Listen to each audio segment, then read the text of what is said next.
Good evening. Introducing another frequent contributor to the Scientology Crimes channel. I'm Serge Del Mar, and he has opened a new Substack, and I would like to introduce his new Substack by reading through his first article. It's titled The Truth Behind Scientology's Theatrics, Exploitation Disguised as Success, dated January 14th, 2025. I don't see the need to sit through stage theater to recognize exploitation when I see it.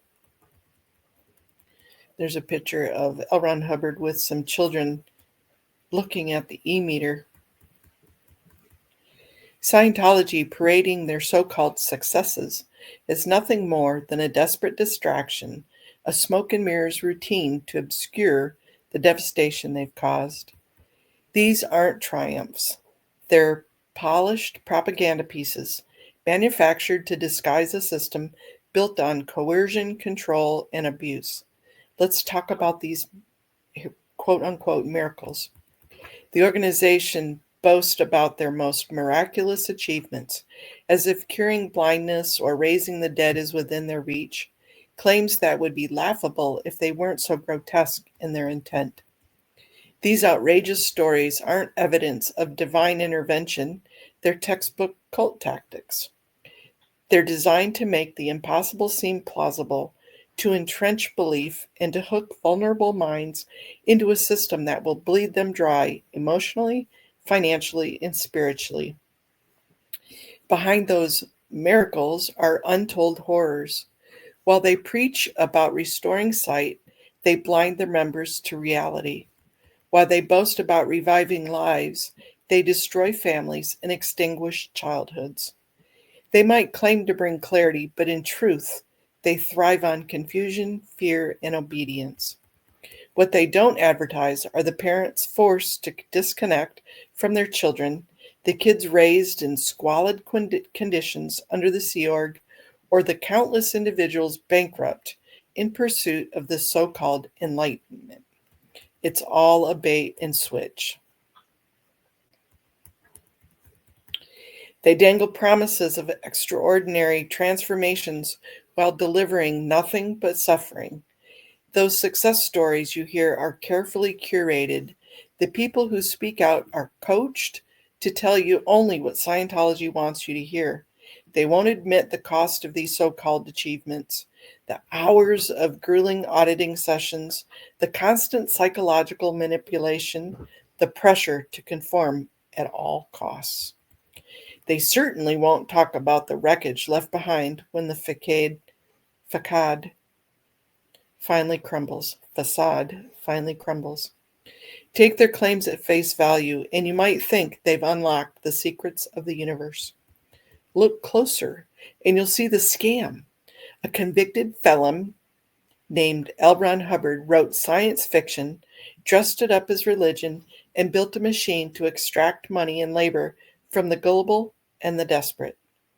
The cult thrives on spectacle because it knows the truth of its operations wouldn't hold up to scrutiny. What's worse is how they exploit these miracles to silence dissent and justify harm. To question their success is to risk being labeled a suppressive person, shunned, and cut off from everyone you've ever known. To doubt them is to be told you're unworthy of your spiritual freedom. This isn't enlightenment, it's textbook definition of enslavement. The most miraculous thing about Scientology isn't their supposed ability to heal the sick or bring back the dead. It's that they've managed to keep the charade going for so long. They've convinced people to turn a blind eye to their atrocities, to ignore the endless trail of destroyed families, and to buy into the illusion that they're anything but a predatory cult.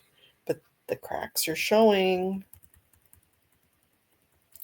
For every rehearsed testimony they parade, there are countless survivors telling the real story. For every fabricated miracle, there's a documented tragedy that they can't erase. They can try to dress themselves up as saviors, but the truth is, laid bare in the lives they've ruined and the voices they've tried to silence. Their successes aren't successes at all. They're just another form of manipulation. And the more they try to push their narrative, the more obvious their failures become. We won't be distracted by their lies. We won't stop exposing the truth. Let's talk about the kids, the ones Scientology doesn't want you to think about. The children raised under the iron grip of the system, groomed to conform before they even understood what conformity was. The ones who weren't given a choice because the cult doesn't believe in choices. These are the kids who were handed over to a system that demanded everything and gave back nothing. In Scientology, kids are not treated as children. They are miniature adults expected to shoulder responsibilities far beyond their years. They are recruited into the Sea Org, sometimes as young as 6 or 7, signing billion-year contracts they couldn't possibly comprehend. They are separated from their families, stripped of their education, and thrust into environments where they worked to exhaustion, doing posts, aka jobs, that are beyond grotesque and indefensible given the age of our exposure. Our dreams, our childhoods, our very identities were erased in service of the cult's relentless hunger for control and profit. And yet, when Scientology parades its success stories, where are the kids? Where are the voices of the children who were told they weren't allowed to cry, who were punished for questioning authority, who were forced to labor under brutal conditions while their parents were indoctrinated into believing, or worse, fully co-signing all of this depraved abuse under the delusion that it was all for the greater good? For the greater good of who? TF is the exact question. No one seems to be able to answer or to want to answer. Where are the kids' stories? They aren't out and discussed openly because our stories don't fit the narrative that both the Scientology parents and executives, both current and so-called exes, want to sell. Our stories are inconvenient, messy, and damning as fuck. They tell of emotional and physical abuse, of manipulation and neglect, of being raised in an environment where our worth was measured not by who we were, but by how obedient we could be to their disgusting adult game, at best, game.